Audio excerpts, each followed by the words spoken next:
ಅಣುಬಾಂಬ್ ಇಡೀ ಮಾನವ ಕುಲವನ್ನೇ ನಾಶಪಡಿಸುತ್ತದೆ. ಮಾನವ ಕುಲದ ಮೇಲೆ ಉಂಟು ಮಾಡಿದ ಅತ್ಯಂತ ಗಂಭೀರ ದುರಂತಗಳಲ್ಲಿ ಒಂದಾದ ಹಿರೋಶಿಮಾ ನಾಗಸಕಿ ಮೇಲೆ ಅಮೆರಿಕ ಅಣುಬಾಂಬ್ ಹಾಕಿದ್ದು, ಈಗಲೂ ಕೂಡ ಆ ಸ್ಥಳದಲ್ಲಿ ಯಾವುದೇ ಹುಲ್ಲು ಕಡ್ಡಿಯೂ ಕೂಡ ಬೆಳೆಯುವುದಿಲ್ಲ. ಹುಟ್ಟುವ ಮಕ್ಕಳು ಕೂಡ ಅಂಗವಿಕಲರಾಗಿ ಹುಟ್ಟುತ್ತಾರೆ. ಇಂತಹ ದುರ್ಘಟನೆ ಅಥವಾ ಮಾನವ ಕುಲವನ್ನೇ ನಾಶಪಡಿಸುವ ಅಣುಬಾಂಬ್ ಏಕೆ ಬೇಕು ಎಂದು ಆಮ್ ಆದ್ಮಿ ಪಕ್ಷ ಮಾಧ್ಯಮ ಸಂಚಾಲಕರಾದ ಸುಂದರಗೌಡ ಪ್ರಶ್ನಿಸಿದ್ದಾರೆ. ವಿಶ್ವವೇ ನಮ್ಮ ದೇಗುಲ, ಜೀವಿಗಳೇ ನಿಜವಾದ ಸಂಪತ್ತು.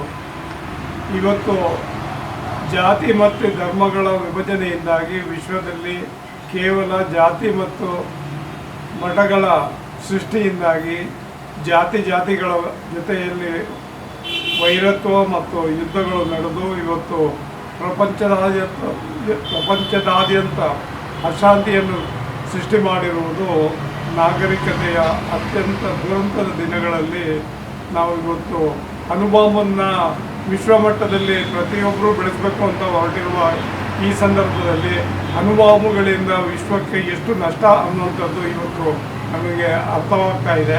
ಇದೇ ರೀತಿ ಇದನ್ನು ಮುಂದುವರಿಸಲಿಕ್ಕೆ ಬಿಟ್ಟರೆ ವಿಶ್ವ ನಾಯಕರು ನಮ್ಮ ಭೂಮಿಯನ್ನು ನಿಜವಾಗ್ಲೂ ಸ್ವರ್ಗವಾಗಿದ್ದ ಭೂಮಿಯನ್ನು ನರಕದ ಕಡೆಗೆ ಸಾಗಿಸುವ ಮಹತ್ ಕಾರ್ಯಕ್ಕೆ ಕೈ ಹಾಕಿದ್ದಾರೆ. ನನಗೆ ಅರ್ಥ ಆಗ್ತಾ ಇಲ್ಲ. ಎಲ್ಲ ಧರ್ಮಗುರುಗಳು ಒಟ್ಟು ಸೇರಿ ವಿಶ್ವಶಾಂತಿಗಾಗಿ ಯಾಕೆ ಪ್ರಯತ್ನ ಮಾಡಬಾರ್ದು ಅನ್ನುವಂಥದ್ದು ನನ್ನ ಪ್ರಶ್ನೆ. ಅದಕ್ಕಾಗಿ ನಾನು ಜಿಲ್ಲೆಯ ಪ್ರತಿಯೊಂದು ದೇವಸ್ಥಾನಗಳ ಮುಖ್ಯಸ್ಥರಿಗೂ ಅನೇಕ ಸಂದರ್ಭಗಳಲ್ಲಿ ಪತ್ರ ಮುಖಾಂತರ ವ್ಯವಹಾರ ಮಾಡಿ ವಿಶ್ವಗುರುಗಳಾಗಿ ನೀವು ಪರಿವರ್ತನೆಯಾಗಿ ವಿಶ್ವವನ್ನು ಕಾಪಾಡುವ ಮಹತ್ ಕಾರ್ಯವನ್ನು ಭಾರತದಿಂದ ನಾವು ಸೃಷ್ಟಿ ಮಾಡಬೇಕು. ಯಾಕಂದರೆ ನಮ್ಮ ಸಂಸ್ಕೃತಿ, ನಾವು ನಿಜವಾಗ್ಲೂ ಅಹಿಂಸೆಯಿಂದ ಸ್ವಾತಂತ್ರ್ಯವನ್ನು ಪಡೆದವರು. ಹಿಂಸೆಯಿಂದ ನಾವು ಇವತ್ತು ಬದುಕೋದಕ್ಕೆ ಸಾಧ್ಯವಾಗದ ಪರಿಸ್ಥಿತಿಯಲ್ಲಿ ವಿಶ್ವವನ್ನು ನಾಶ ಮಾಡಲಿಕ್ಕೆ ಹೊರಟಿರುವ ಮಾಲಿನ್ಯವನ್ನು ಸೃಷ್ಟಿ ಮಾಡುವ ಅಣುಬಾಂಬುಗಳನ್ನು ಸಂಪೂರ್ಣವಾಗಿ ನಿಷೇಧ ಮಾಡುವ ಎಲ್ಲ ತಂತ್ರಗಾರಿಕೆಯನ್ನು ಭಾರತದಿಂದ ಪ್ರಾರಂಭಿಸಬೇಕೆಂದು ಈವನ್ನು ಪ್ರಧಾನಮಂತ್ರಿಯವರಿಗೆ ಬರೆದ ಪತ್ರಕ್ಕೂ ಕೂಡ ಉತ್ತರವಿಲ್ಲ. ವಿಶ್ವದಲ್ಲಿ ಹಾಗೂ ದೇಶದಲ್ಲಿ ಆಗುವ ಅನೇಕ ಚಟುವಟಿಕೆಗಳನ್ನು ನೋಡುತ್ತಾ ಇದ್ದರೆ ನಾವು ಒಬ್ಬರೇ ಬದುಕುವುದಲ್ಲ, ಉಳಿದವರನ್ನು ಕೂಡ ಬದುಕಿಸಬೇಕು. ಈ ಬದುಕಿಸುವ ಕಾರ್ಯಕ್ಕೆ ನಾವು ಕೈ ಹಾಕದಿದ್ದಲ್ಲಿ ಮುಂದಿನ ದಿನಗಳಲ್ಲಿ ಇಡೀ ಜೀವ ಸಂಕುಲವೇ ಸರ್ವನಾಶವಾಗುತ್ತದೆ. ಆದ್ದರಿಂದ ಪ್ರತಿಯೊಂದು ದೇಶವೂ ಕೂಡ ಅಣುಬಾಂಬನ್ನು ನಿಷೇಧಿಸಬೇಕು ಎಂದು ಒತ್ತಾಯಿಸಿದ್ದಾರೆ. ಮಠಾಧೀಶರಿಗೆ ಬರೆದ ಪತ್ರ, ಅದಕ್ಕೂ ಉತ್ತರ ಇಲ್ಲ. ದಲೈ ಲಾಮಾ ವಿಶ್ವಶಾಂತಿಗಾಗಿ ಪ್ರಯತ್ನ ಮಾಡುವ ಗುರುಗಳಿಗೆ ಬರೆದ ಪತ್ರಕ್ಕೂ ಉತ್ತರ ಇಲ್ಲ.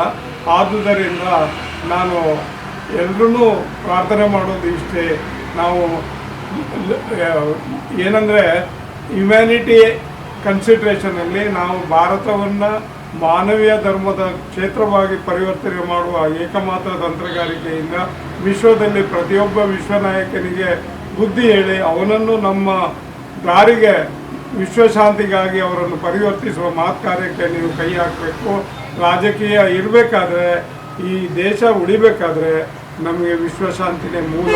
ವಿಶ್ವಶಾಂತಿಗಾಗಿ ನಾವು ಹೋರಾಟ ಮಾಡಿದರೆ ಮಾತ್ರ ಈ ಭೂಮಿ ನಮ್ಮದಾಗಿ ಸ್ವರ್ಗವಾಗಿ ಮತ್ತೆ ನಾವು ಬದುಕಲಿಕ್ಕೆ ಸಾಧ್ಯ ಆಗಿ ನಮ್ಮ ನೆಕ್ಸ್ಟ್ ಜನ್ರೇಷನ್ಗೆ ನಿಜವಾದ ಸ್ವರ್ಗವಾಗಿ ಪರಿವರ್ತನೆ ಆಗಲಿಕ್ಕೆ ಸಾಧ್ಯ ಇದೆ.